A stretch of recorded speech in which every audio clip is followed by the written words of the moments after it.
Chers amis auditeurs, mes frères et sœurs, en Jésus-Christ, que la grâce et la paix de Dieu vous soient multipliées. Quel privilège, frères et sœurs, d'être encore vivants ce premier samedi de l'année 2025. Qui laisse en nous qui te croit si nous sommes encore vivants pendant l'année ça? L'année 2024, c'était une année qui était très difficile pour nous. Surtout nous, les Haïtiens, nous traverser des moments pénibles, des moments difficiles, d'une façon ou d'une autre, dans la famille, dans la vie personnelle, dans le pays, non surtout. Et le Seigneur, dans sa grâce infinie, il qu'aime nous en vie, il permet à ce que nous vivons. En retour, nous manifester reconnaissance envers le Seigneur, envers bon Dieu. Et je crois que l'année 2025, ça, bon Dieu, il a continué avec nous, même Jean lit toujours avec nous. Il ne va pas laisser nous seuls. Nous ne pas dit que c'est pour aller une année sans difficulté, sans épreuve. Mais l'assurance que nous gagnons, dans l'épreuve, dans la difficulté, bon Dieu a fait nos cadeaux de présence. Et puisque bon Dieu est avec nous, nous n'avons pas peur, nous avons traversé du feu, nous ne pas brûler. Nous avons traversé de l'eau, nous croyons que avec Jésus, nous ne pas noyer. Je souhaite au bon courage, je souhaite aux force, je souhaite bonne persévérance, je souhaite bon travail, je souhaite réussite, succès tout au long de l'année, mais aussi tout au long de votre vie. Nous continuons à servir, nous continuons à mettre nous disponibles et disposés pour nous continuer de travailler ça. Et nous remercions frères et sœurs qui soutiennent le travail ça d'une façon ou d'une autre. Nous glorifions le nom du Seigneur et nous remercions notre cher technicien Joseph Samuel, qui est son serviteur infatigable, qui est toujours là pour soutenir nous dans le travail ça. Et nous disons Dieu merci pour ça. Ou même qui est toujours là pour encourager nous, soit par des mots d'encouragement ou bien d'une autre façon, ou capable de faire, nous disons bon Dieu merci pour la vie et nous croyons qu'il y a ça. Bon Dieu, nous plus grâce pour que le travail ça continue à progresser, continue à aller de l'avant. Pour ne pas faire plus de commentaires, nous avons un fameux sujet que nous voulons démarrer l'année avec lui. C'est un conseil, c'est un secret que nous voulons partager avec vous. Le sujet, c'est le secret pour réussir l'année 2025. Le secret pour réussir l'année 2025. Je crois que tout le monde a dit, qui secret ça? Qui secret ça? Je devrais entendre des secrets, je devrais connaître secret ça. Mais mes secrets, frères et sœurs. Secret ça, nous tirons, c'est dans Proverbe chapitre 4, le verset 23. Proverbe chapitre 4, le verset 23. Écoutez bien ce texte, frères et sœurs. Garde ton cœur plus que toute autre chose, car c'est de lui que viennent les sources de la vie. Garde ton cœur plus que toute autre chose, car c'est de lui que viennent les sources de la vie. Alors, secret que nous tirons dans le texte, secret, c'est veille attentivement sur ton cœur. Veille attentivement sur ton cœur. Voilà le secret. Veille attentivement, soigneusement sur ton cœur. Chers amis auditeurs, mes frères et sœurs en Jésus-Christ, je voulais rappeler que réussite nous, en partie, il dépend de Dieu, mais il dépend de nous également. Dieu, il a sa part, nous également, nous avons notre part. Il y a la part de Dieu et il y a aussi la part de l'homme. Il faut que nous ne partissions pas, nous-mêmes, Jean bon Dieu lui-même, nous ne partissions pas là. Donc, il y a un secret, nous avons besoin pour nous collaborer avec bon Dieu. Pour nous réussir, nous avons besoin de veiller sur le cœur. Parce que tout ça, nous allons faire pendant l'année, ça. Toute parole que nous allons prononcer, toute décision que nous allons prendre, c'est dans le cœur que nous allons sortir. Toute initiative que nous allons prendre, soit pour vie personnelle, soit pour vie familiale, soit pour ministère, soit pour vie professionnelle, c'est dans le cœur que nous allons sortir. Toute pensée, c'est dans le cœur que nous allons sortir. Toute parole, c'est dans le cœur que nous allons sortir. Toute action, c'est dans le cœur d'abord. il a sorti. C'est-à-dire, si cœur nous n'est pas en bon état, parole est mauvaise, action est mauvaise, pensée est mauvaise. En revanche, si cœur nous est en bon état, parole est bonne, nous avons des bonnes pensées et nous sommes capables de poser des bonnes actions. Et puisque nous posons des bonnes actions, résultat est positif. C'est une raison, frères et sœurs, secret, ça, c'est un secret clé. C'est la clé du succès. Veille attentivement sur ton cœur. Dans la Bible, frères et sœurs, le cœur ne désigne pas simplement l'organe physique. Quand on parle du cœur dans la parole de Dieu, ce n'est pas toujours forcément l'organe physique, ça qui bat là. Ce n'est pas toujours de lui-même que la Bible voulait parler. Alors, dans certains cas, la Bible parlait de lui-même qui est un organe physique. Mais dans plusieurs cas, frères et sœurs, ce n'est pas de organe physique ça que la Bible a parlé, le cœur. Et moi, avec vous, nous parlons souvent de cœur. Mais il y a une signification symbolique riche et profonde. Le cœur dans la parole de Dieu, dans certains cas, représente la personne intérieure dans sa totalité. C'est ça. Le cœur représente la personne intérieure dans sa totalité, c'est-à-dire ses pensées, ses émotions, sa volonté, sa conscience et sa relation avec Dieu. C'est ça. Lorsqu'on parle du cœur dans la parole de Dieu, il représente la personne intérieure, il représente ou même en entier. Pensée, émotion, volonté, conscience et relation avec le Seigneur. Maintenant, nous voulons souligner quelques aspects de la signification du cœur dans la parole de Dieu.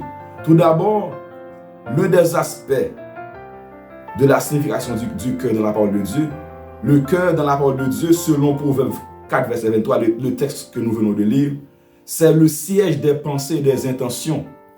Le cœur, c'est le siège des pensées et des intentions. C'est-à-dire, le cœur est souvent vu comme le centre des pensées et des motivations. C'est-à-dire, c'est là toute pensée au sorti, toute motivation, tout désir, c'est là au sorti. C'est le siège des pensées et des intentions. Toute intention que vous gagnez, soit des bonnes intentions ou des mauvaises intentions, soit des bonnes pensées ou des mauvaises pensées, sous-pensez cœur. C'est une raison, frères et sœurs, texte dit dans Proverbe 4, verset 23. Garde ton cœur plus que toute autre chose, car de lui viennent les sources de la vie. Cela signifie que nos pensées et nos intentions dirigent nos actions et influencent notre vie. Nos pensées et nos intentions dirigent nos actions et influencent notre style de vie.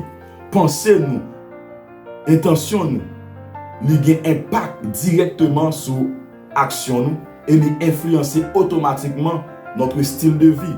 Deuxième signification du cœur dans la parole de Dieu, non seulement il est le siège des pensées et des intentions, le cœur est également le lieu des émotions, c'est le lieu des émotions. Selon le psaume 34, le verset 18, m'appelle le texte pour nous, le psaume 34, le verset 18, que dit la Bible à ce sujet? La Bible dit que quand les justes crient, l'Éternel entend et il le sauve de toutes ses détresses. Quand les justes crient, l'Éternel entend et il les délivre de toute leur détresse. C'est-à-dire toute émotion, c'est dans le cœur qui sorti lorsque vous triste ou bien vous content, c'est dans le cœur. Lorsque vous êtes content, automatiquement, ça reflète sur le visage. Également, lorsque vous êtes triste, ou tristesse, il paraît automatiquement sur le visage. Donc, c'est une raison, frères et sœurs, nous devons besoin veiller sur le cœur. Pour un cœur qui est joyeux, il faut que vous veillez sur le cœur. Pour avoir une bonne intention, pour avoir une bonne pensée, il faut que vous veillez sur le cœur. Troisième signification du cœur dans la parole de Dieu, troisième signification du cœur, c'est la conscience morale, non seulement le cœur. Premièrement, nous te dit que c'est le siège des pensées et des intentions. Deuxièmement, c'est le lieu des émotions. Troisièmement, c'est la conscience morale. Le cœur est lié, frères et sœurs, à la conscience et au discernement entre le bien et le mal. Par exemple, lorsque nous lisons 1 Jean 3, verset 20, il parle du cœur. Le texte dit que si notre cœur nous condamne, Dieu, il est plus fort que notre cœur. C'est-à-dire, notre cœur peut nous condamner. Très souvent, bon Dieu pas condamné, non. L'homme pas condamné, non. Mais nous pouvons nous condamner nous-mêmes. On peut se condamner soi-même. Bon Dieu n'est pas condamné, ou ça qu'on veut qu'on malgré, bien que lui converti, il a accepté Jésus comme sauveur Seigneur, il continue à vivre une vie de culpabilité. Il continue à vivre dans un esprit de culpabilité. Il n'a pas jamais quoi si bon Dieu pardonne le vraiment, il n'a pas jamais quoi s'il sauve, s'il libère vraiment. Il toujours quoi que l'esclave de péché passé, il toujours quoi que l'esclave de vie passée. Cependant, bon Dieu qui t'a pardonné Mounsa, bon Dieu qui t'a délivré Mounsa, mais puisque cœur condamné, il était esclave de son cœur. Satan pas condamné. Très souvent, nous crions Satan marre, nous démons marre. Mais des fois, c'est nous qui marrons tête, nous, c'est que nous qui condamnons tête, nous. Si nous ne pas veillons sur le cœur, nous faisons ça, ou qu'à faire toute vie ou esclave, tête tout. Ou qu'à faire toute vie ou esclave, tête tout. Ou qu'à c'est plus gros danger capable de vivre lorsque vous esclave tête tout, lorsque c'est vous-même qui condamnez tête tout. C'est très dangereux ça, nous devons vivre parce que notre cœur peut nous condamner. Quatrième signification du cœur dans la parole de Dieu, et le cœur signifie notre relation avec Dieu. Dans la Bible, le cœur est central dans la relation avec Dieu. Quand on parle du cœur, c'est-à-dire c'est le cœur nous qui mettons en relation avec le Seigneur. Lorsque nous lisons 1 Samuel 16, verset 7, le texte nous dit, Dieu garde sous cœur nous.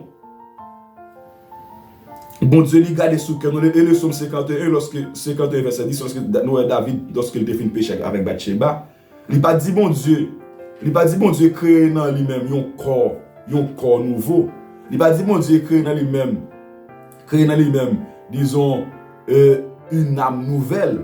Mais de le Seigneur, crée en moi, oh Dieu, crée en moi un cœur pur, renouvelle en moi un esprit bien disposé, selon le psaume 51, verset 10.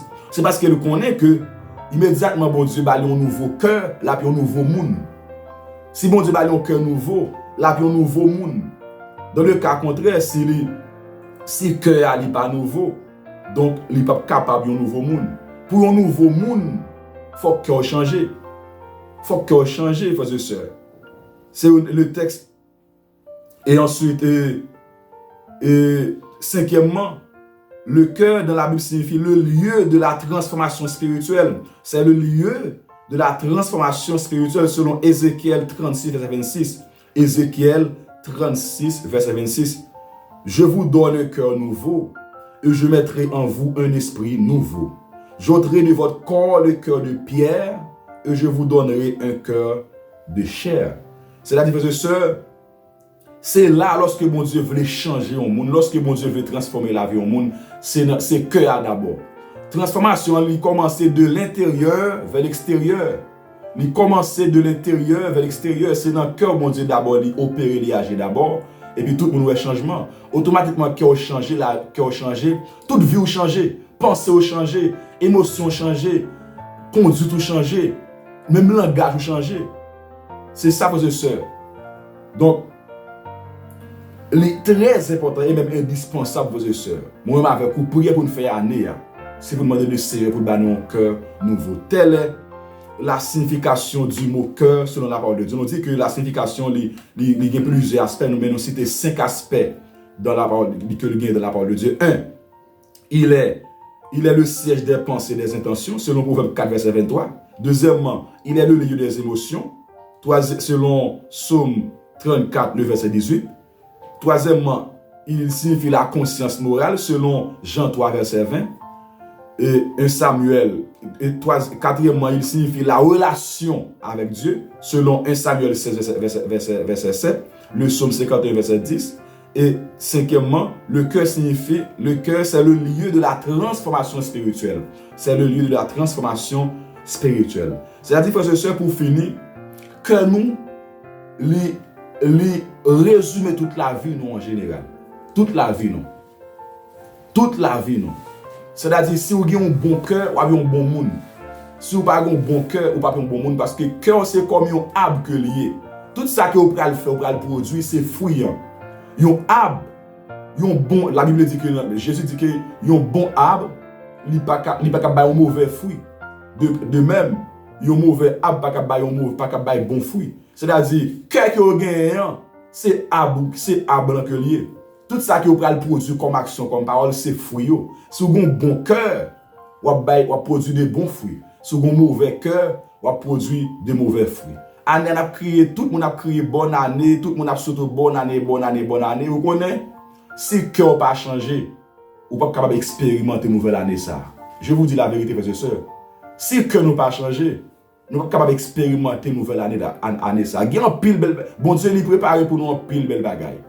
Dieu a prévu pour nous des choses extraordinaires. Mais pour que nous expérimentions, pour que nous bénéficions ces bénédictions, ces provisions, il faut que nous changions. Prière pour nous, c'est même Jean où tu as chanté dans 160 français pour dire que je veux un cœur nouveau, je veux un cœur patient, un cœur charitable, un cœur d'amour, un cœur aimant le bien, un cœur semblable à celui de Jésus-Christ, un cœur transformé, un cœur changé, un cœur qui est toujours prêt à pardonner, un cœur qui n'a pas de rancune, un cœur qui n'a pas de haine, un cœur qui n'a pas d'amertume, qui n'a pas d'affliction, nous avons un cœur qui n'a pas de méchanceté, qui n'a pas d'orgueil. Nous avons un cœur qui est humble, un cœur qui est sincère, un cœur qui est pur. Nous avons un cœur qui aime les gens, un cœur qui ne pas condamner les gens, un cœur qui ne pas juger les gens. Nous avons un cœur, disons, qui est toujours dirigé vers le bien. C'est pour nous prier le Seigneur, pour nous dire, Seigneur, dirige mon cœur vers l'amour de Dieu et vers la patience de Christ. Et je vous garantis à 100%, à 200%, si le cœur nous change, si nous avons un cœur nouveau, nous avons expérimenté des choses nouvelles. Nous avons expérimenté la gloire de Dieu. Nous avons expérimenté la présence de Dieu. Soit pour moi, soit pour vous. C'est pour nous capables de gagner un cœur nouveau. Ce sujet à ça. Veille attentivement sur ton cœur. Veille soigneusement sur ton cœur. Sois vigilant. Prends autorité sur mauvaises pensées. Prends autorité sur mauvais désirs. Prends autorité sur l'amertume, sur la haine, la méchanceté, l'hypocrisie. Querelle, l'animosité, colère, bagay ça c'est y a détruit non. Que non, demandez-moi pour un cœur de chair, retirer cœur de pierre, un cœur de chair, retirer cœur tortueux, un cœur bienveillant, un cœur humble. Mon bon Dieu est capable de faire ça. Bon Dieu est capable de faire ça. Je souhaite que bon Dieu est capable d'opérer dans le cœur, que le Saint-Esprit est capable d'exercer le ministère dans le cœur, dans le cœur, afin que nous puissions gagner un cœur nouveau pour nous expérimenter une année nouvelle. Seigneur, fais-nous grâce. Retire le cœur qui n'est pas bon, papa. Bânous un cœur nouveau. Retire le cœur de pierre, là, Seigneur. Bânous un cœur de chair. Retire le cœur tortueux, Seigneur. Bânous un cœur bienveillant. Retire le cœur orgueilleux, Seigneur. Bânous un cœur qui est humble. Retire le cœur méchant. Bânous un cœur rempli de bonté, Seigneur. Nous avons besoin que ça. Changez le cœur, nos pères. Transformez le cœur, nos Seigneur. Il est écrit, si quelqu'un est en Christ, il est une nouvelle créature. Les choses anciennes sont passées, et voici toutes choses sont devenues nouvelles, Seigneur. Nous voulons être gloire. Nous voulons expérimenter gloire, Seigneur. Nous voulons vivre présence pendant l'année, ça dans l'autre dimension. Mais nous connaissons que nous ne sommes pas capables de voir gloire, Seigneur Dieu, si le cœur n'a pas changé, si la vie n'a pas changé. Changez le cœur, mon Seigneur. Donne-nous un cœur nouveau. Donne-nous un cœur pur. Crée en nous, Seigneur, un cœur pur. Et renouvelle en nous, Seigneur, un esprit bien disposé. Nous comptons sur, nous grâce, nous sagesse, pour nous veiller toujours sur le cœur, pour nous veiller sur le pensée, pour nous veiller sur le cœur, Seigneur, pour nous prendre autorité sur mauvaises pensées, et nous mettre au cœur dans cet esprit, nous mettre au clé cœur dans cet esprit, que notre cœur soit géré par le Saint-Esprit, que notre cœur soit dirigé, contrôlé par le Saint-Esprit. Saint-Esprit, soit le gérant de notre cœur. Saint-Esprit, prends le contrôle de notre cœur. Nous comptons sur vous, Seigneur. C'est pour nous bénir, c'est pour nous glorifier. Au nom de Jésus qui vit, qui règne, au siècle des siècles. Amen. Pas négliger, frères et sœurs, partager bel secret ça, grand secret ça. Si vous aimez frères, vous aimez sœurs, vous avez frères ou sœurs, fait succès réussi pendant l'année, partagez secret ça avec lui. Partagez vidéo avec maximum de monde possible. Sous groupe qui est partagez pour faire un frère, une sœur, entendre des paroles ça, et peut-être, bon Dieu, capable de changer la vie. Je souhaite une bonne année, bonne et heureuse année.